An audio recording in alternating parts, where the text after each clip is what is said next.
In my lifetime I have murdered 21 human beings. I have committed thousands of burglaries, robberies, larcenies, arsons, and last but not least, I have committed sodomy upon more than 1,000 male human beings. For all of these things I am not in the least bit sorry. Imagine hearing those words from the man who just said them. No tears. No shame. Just cold, calculated pride. What kind of human being looks the world in the eye and says, I hate the whole damned human race, including myself? Tonight, we're diving into the life of Carl Panzram, a killer so vicious, so unrepentant, that even hardened detectives and prison guards called him the meanest man who ever lived. Law enforcement couldn't stop him. The justice system couldn't break him. And when they finally strapped him to the gallows, he still had one last taunt for the executioner.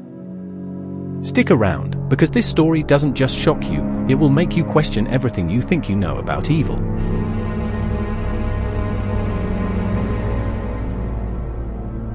Picture a quiet Minnesota farm in 1891. 7 kids, Prussian immigrant parents scraping by. But one boy, little Charlie Panzram, was different. By age 8 he was already drinking, stealing, and running away. His father abandoned the family.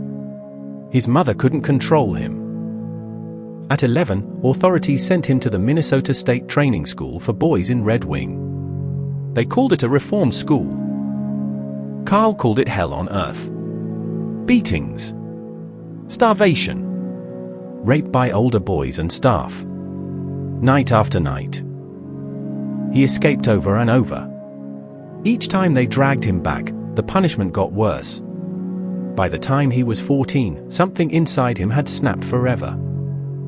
One freezing night on a freight train, a group of hobos dragged the runaway teen into a boxcar and gang raped him. Carl later wrote that was the moment he decided the entire world deserved to pay. Suspense cliffhanger. But that was only the beginning. What happened next turned a broken boy into a walking nightmare.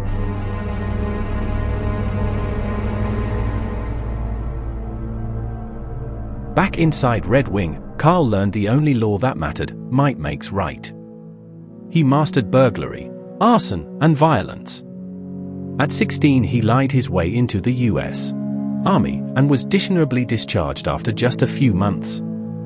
His first real prison sentence came at Fort Leavenworth, Kansas, hard labor for 3 years. He emerged more dangerous than ever. From 1910 onward, Carl drifted across America under dozens of aliases. Burglaries. Arsons.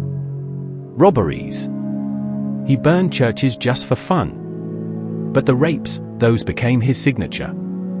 Always targeting young men and boys. Every time police caught him, he escaped.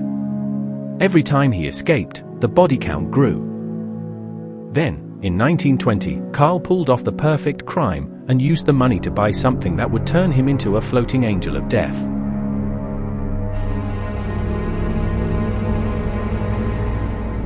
With cash stolen from future President William Howard Taft's mansion, including a loaded .45 pistol, Carl bought a sleek yacht he named the Akista. He moored it at City Island in the Bronx.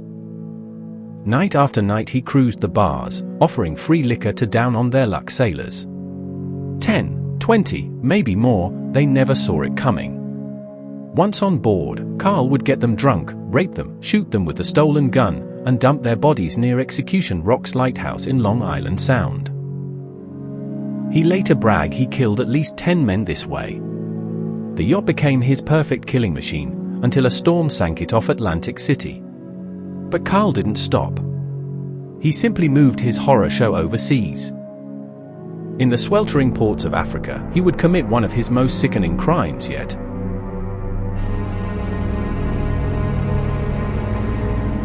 In Angola, Carl raped and bashed an 11-year-old boy's head in with a rock, leaving his brains coming out of his ears.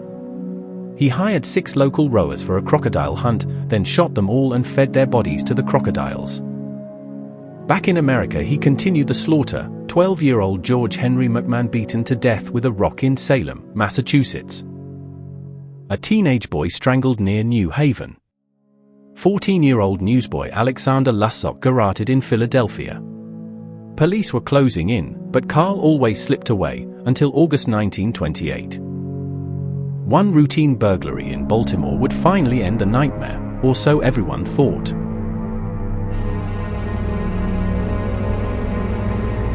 Arrested for a DC burglary, Carl shocked detectives by calmly confessing to 21 murders and over 1,000 rapes. He even wrote letters detailing crimes they couldn't prove. Sentenced to 25 to life at Leavenworth, he warned the warden, "I'll kill the first man that bothers me." On June 20, 1929, prison laundry foreman Robert Warnke pushed him too far. Carl grabbed an iron bar and beat him to death in front of witnesses. Convicted of murder and sentenced to hang, Carl refused every appeal. He even wrote to anti-death penalty groups telling them to stay out of it. September 5, 1930. The gallows awaited. Would America's most evil man finally show fear?